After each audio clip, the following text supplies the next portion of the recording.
Hi everyone and welcome to Priority Holder. Today we'll be playing green-white enchantments in the Explorer format.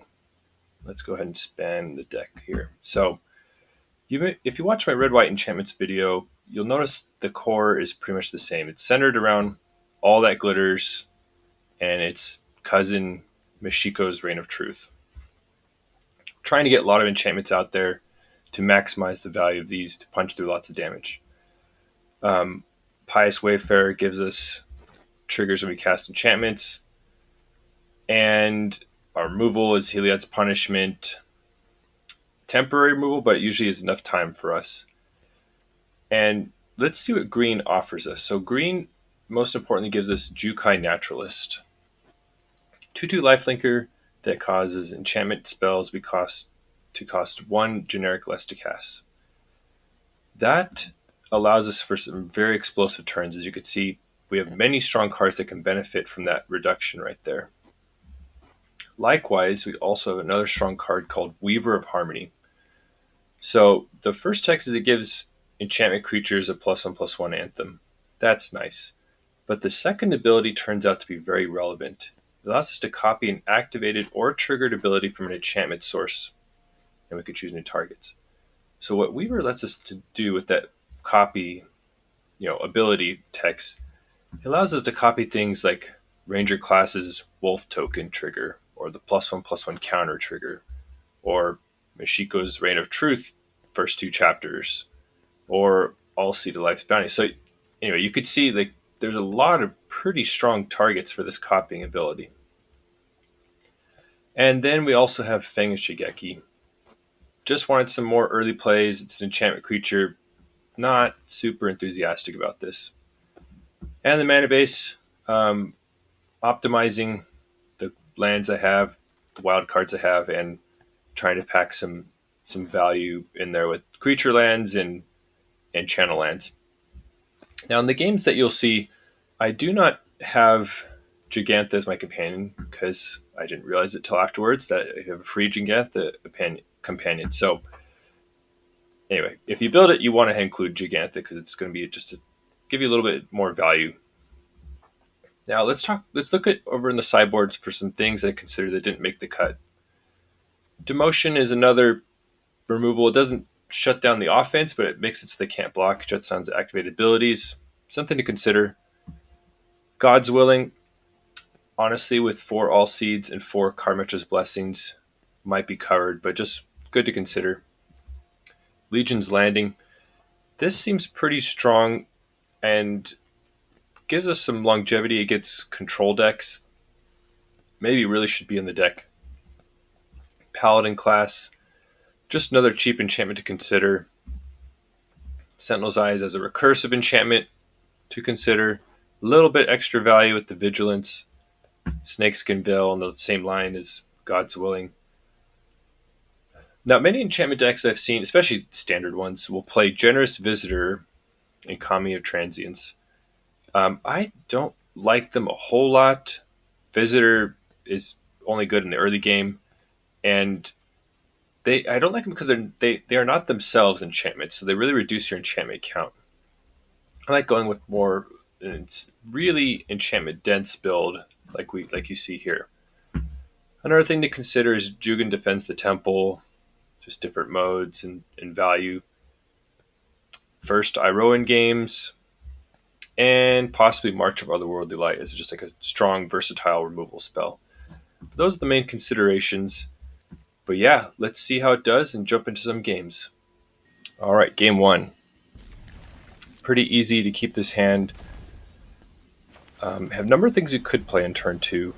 But I think our best thing to lead with is the Naturalist, the Jukai Naturalist. That'll just open up a lot of options for turn 3 with its cost reduction. Okay, so this point seems like we're playing mono green. Jugan Defense the Temple comes down. Have a lot of options here with everything costing 1 mana. Go ahead and lead with Ranger class just to get another creature out there. Here I make a small sequencing error. Play Michiko's Reign of Truth before playing Weaver of Harmony. Could have got more damage in doing that the other way around. But already presenting a lot of damage.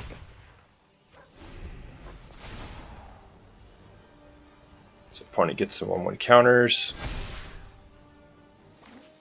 And they burn through a timeout here, but eventually decide to Wicked Wolf down our Naturalist. So it slows us down a little bit, but we're still in fairly good shape. Now here's where you can start seeing the tricks of Weaver of Harmony. Since we only have 3 mana, might as well copy the Michiko trigger. Pump up the wolf again. Because now when we slam all that glitters on it, opponent is nearly facing lethal already. You can see the power of Weaver of Harmony right there.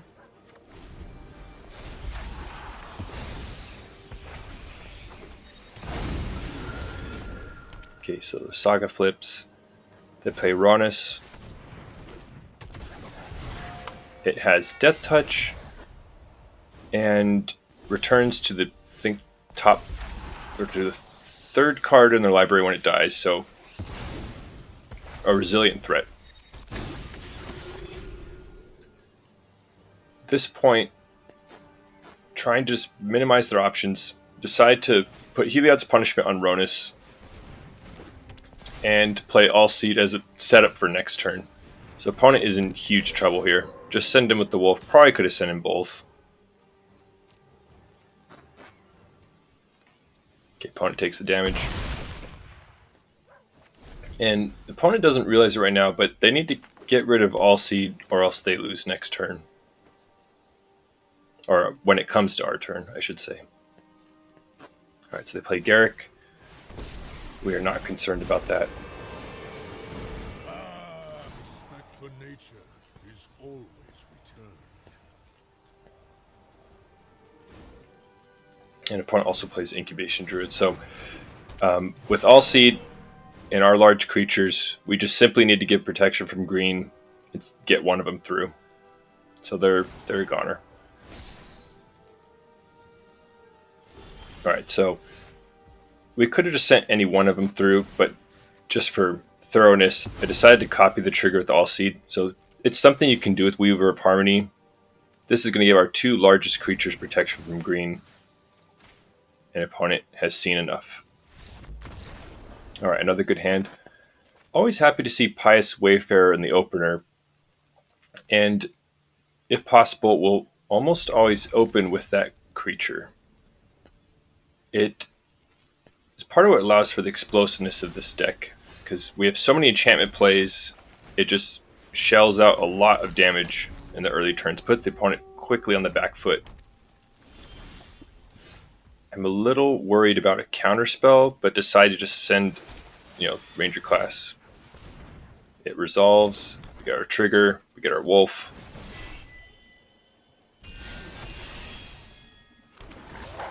Opponent has immediate answer, bounces the wolf, but we still get a couple damage in. Okay, opponent just passes with mana. Try and decide what to do. A little worried about Anger of the Gods, something like that. So decide the safest bet is probably just to fire up Ranger class and hold up Karametra's Blessing. Karametra's Blessing's not at full power here since it's not an enchantment creature and it's not enchanted. But red uses damage-based removal, so you never know.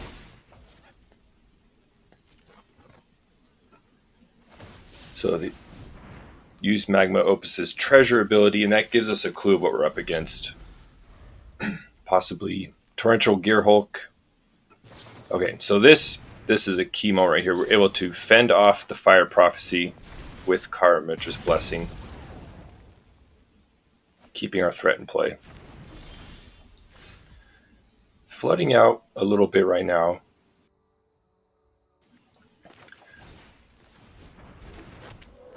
Go ahead and decide to play Alseid here. Could have done the last chapter Ranger class, but wanted to get the protection out there. And we have plenty of lands to activate Ranger class next turn if needed. Okay, opponent passes again. And we draw all that glitters. So contemplating going for the last chapter or last level of Ranger class. But just the kind of spells I've been playing, ultimately decide to just go for all that glitters. Feeling pretty confident to be able to fend off whatever they're trying to do with the Alseid. And that thankfully resolves. So try to diversify the threats a little bit at this moment.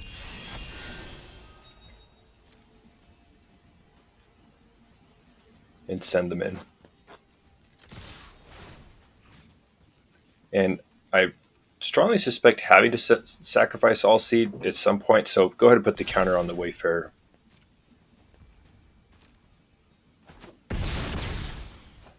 So opponent's in big trouble. Let's see what they follow up with. Memory Deluge.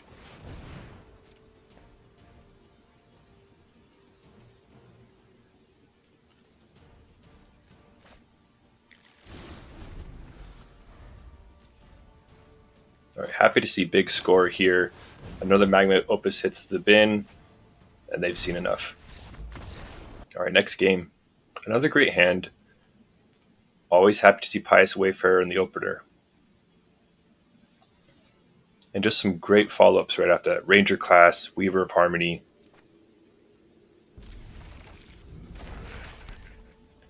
But get hammered with Thoughtseize right away, and it's an obvious Ranger class right now to take that away from us.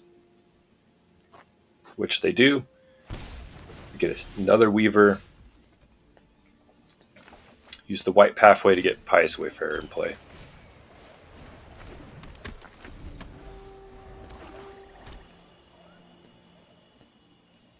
Okay, seeing Skyclave Shade basically lets us know that it's mono black aggro. It's not a defensive creature. Go ahead and play Weaver. Trigger, and we can safely attack. It cannot block.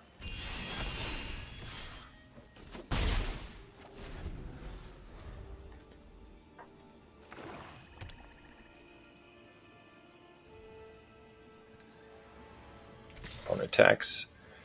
Our Weaver's more valuable at this point, so we do not block.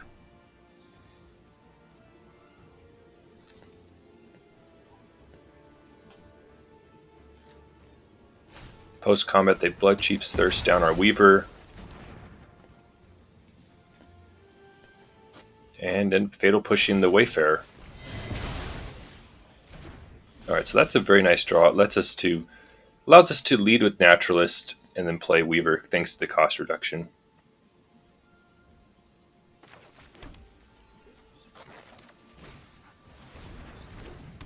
And here the Anthem effect from Weaver of Harmony is looking pretty nice on our lifelinker. But then they slammed Shakedown heavy. No blocks. Trying to decide what to do. Unfortunately, draw Karametra's Blessing. So thanks to them both being enchantment creatures, it gets them the indestructible mode on that spell. So that allows us to just simply attack him with both creatures. If the opponent tries to block, we can blow him out with the combat trick. It also feels good getting lifelink damage.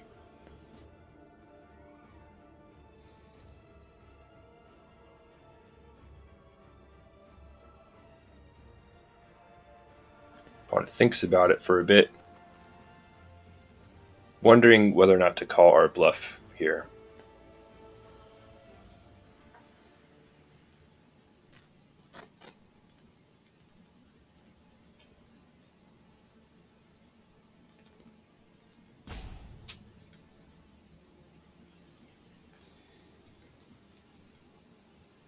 Now we're going to need some action soon. As you can see, we're sort of starting to flood out in this game, but opponent decides not to block, gain some life. I don't know if this ultimately mattered, but ended up playing the land they knew about rather than the tapped shock land, just to keep them guessing about what's in our hand.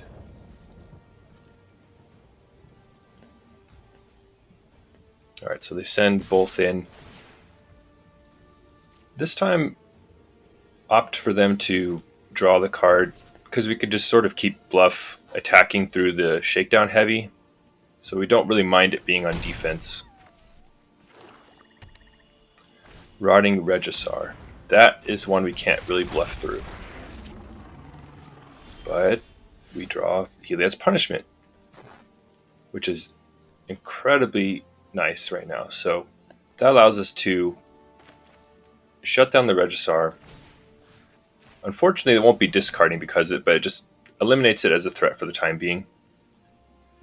And they put Fatal Push on the stack against Weaver. So this, essentially the whole match comes down to this moment right here.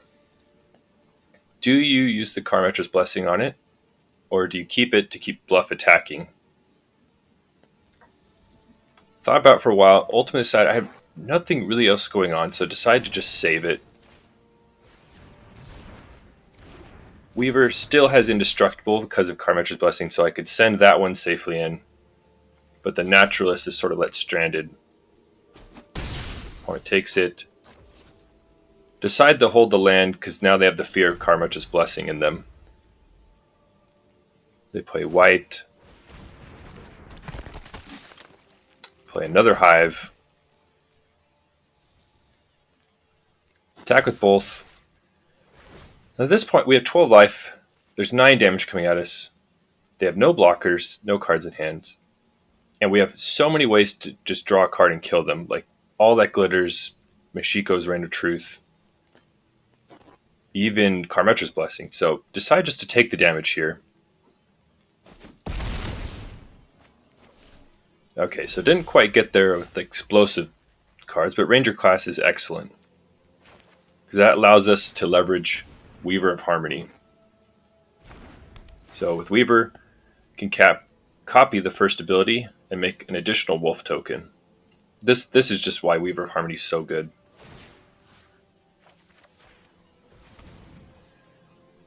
And you could see that decision to save the Weaver is really paying off right now. Now we can level up Ranger class and get some lifelink damage in.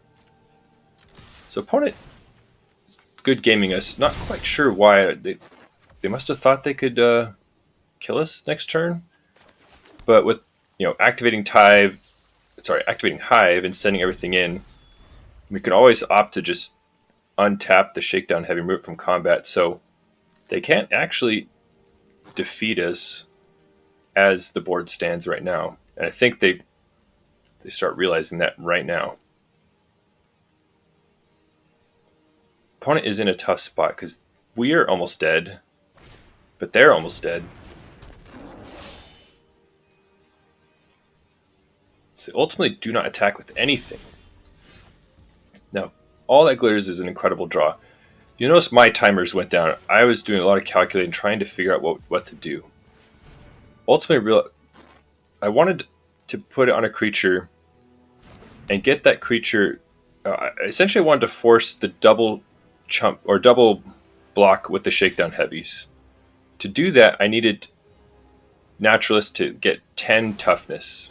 That way, white and a Shakedown Heavy can't block it. In order to kill it, they have to block with 2 Shakedown Heavies. So, thanks to Ranger class, we're able to get there.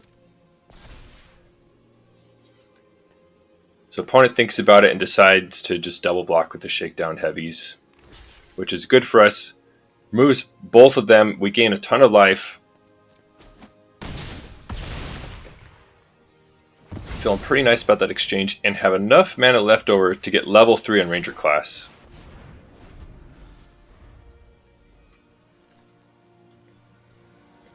Now opponent is in big trouble at this point since we just padded our life total so much.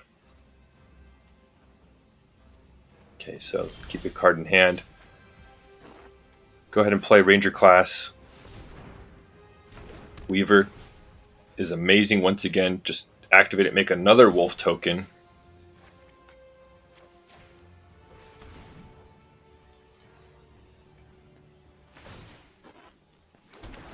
And still have mana left to get level 2 on the second Ranger class.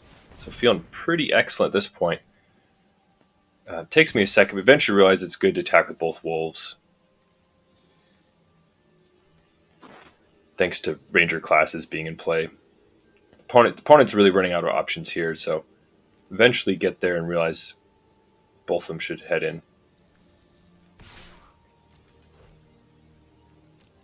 You could really see that decision way back when to save the Weaver of Harmony paying off now, because Weaver allowed us to get all these extra wolf tokens. Eventually would allow us to copy the +1 counter triggers on Ranger class as well. So opponent blocks with White and Hive.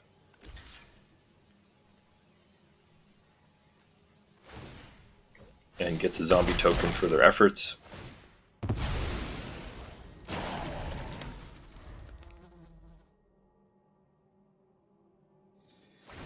So opponent finally sheds the Heliod's punishment, but it's bought us exactly enough time. Okay, so they play 2 creatures, neither of them can block. We gladly take the damage. They have 1 blocker versus our almost 3 lethal attackers, thanks to our ranger classes. But go ahead and just decide to finish him off, spreading out the counters from the ranger classes. So opponent burns through their timeouts, and eventually our creatures connect. Alright, next game. Blessed with another Pious Wayfarer in the opener. This hand looks extremely strong with the Naturalist follow-up. Naturalist is easily the strongest turn 2 play this deck can make, because if it survives, then turn 3 we just go wild. Okay, red-white land.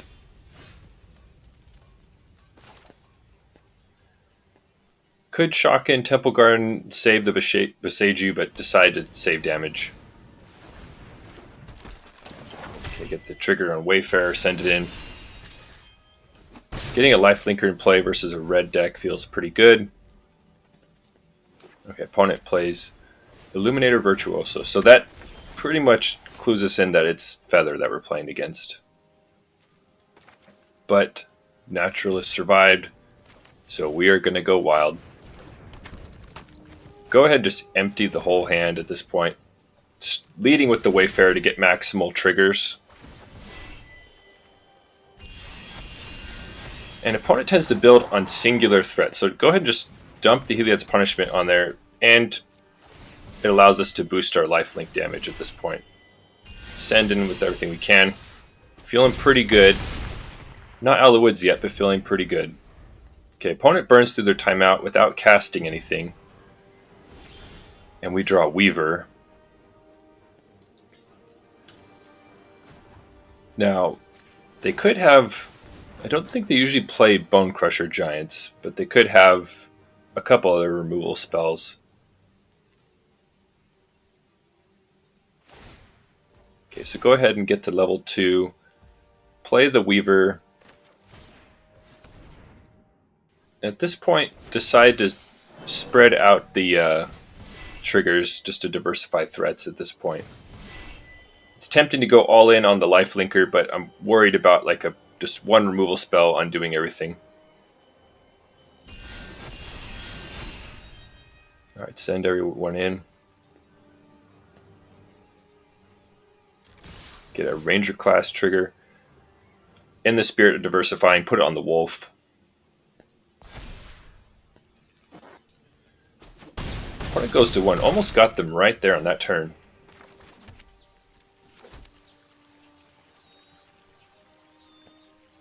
Okay, opponent. I don't think there's really much that a feathered deck can do at this point, so they're desperately drawing with the Defiant Strike.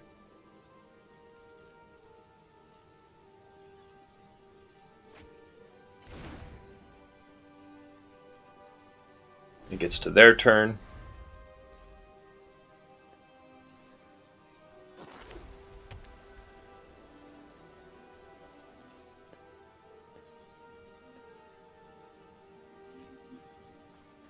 Alright, so opponent plays Feather, and that's game over. We have, multiple lethal threats, and that's it. Okay, next game. Once again, Pious Wayfarer and the Opener, so feels pretty good. It can just put the opponents on the back foot so quickly with how much damage it can push through. Alright, a blue-black tap land from our opponent makes me think control, possibly something like rogues. So happy to sneak the ranger class in play past any counters or discard.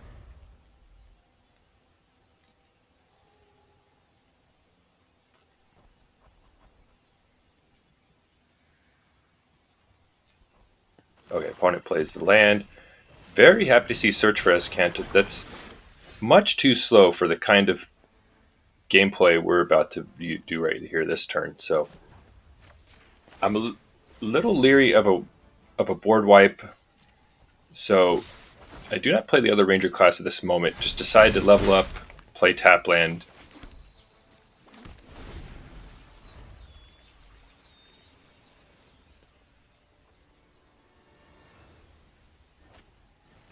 Okay, so opponent puts a Thoughtseize in the graveyard.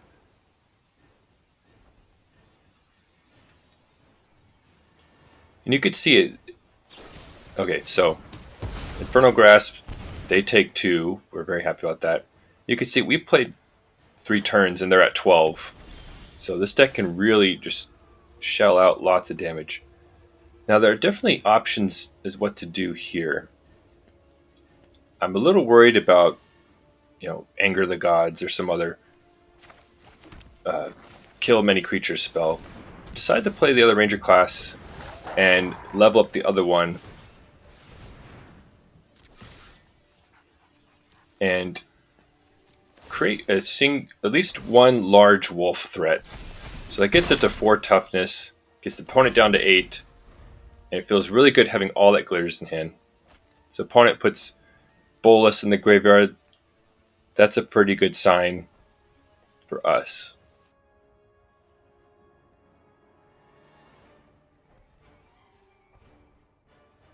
Okay, so opponent plays a tapped Shockland. The pressure we're putting on them, they can't afford to pay the 2 life, so feels pretty good.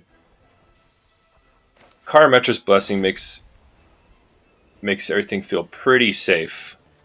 So go ahead and opt to put the all that glitters on the smaller wolf, knowing that if they kill it, we attack the other wolf. Anyway, they're done. Okay, so that was Green-White Enchantments. I hope you enjoyed it. This deck is just super fun, very explosive. You can see some of those games we're able to grind out matches by just copying triggers with Weaver of Harmony and casting things off our library with Ranger class. So it has some grind to it as well. Never drew any Fang of Shigeki. It just seems incredibly weak the more I think about it. When I first built the deck, I was really focusing on the Anthem ability of Weaver of Harmony. Now I realize that it's actually the copying triggers ability that's much stronger. So it might be just straight up upgraded, take out the 2 Fang of Shigekis and put in 2 Legion's Landings. So, but yeah, let me know what you think in the comments. What should Fang of Shigeki be replaced with? Or are there any other enchantments you would consider playing? But yeah, thanks for watching and have a great day.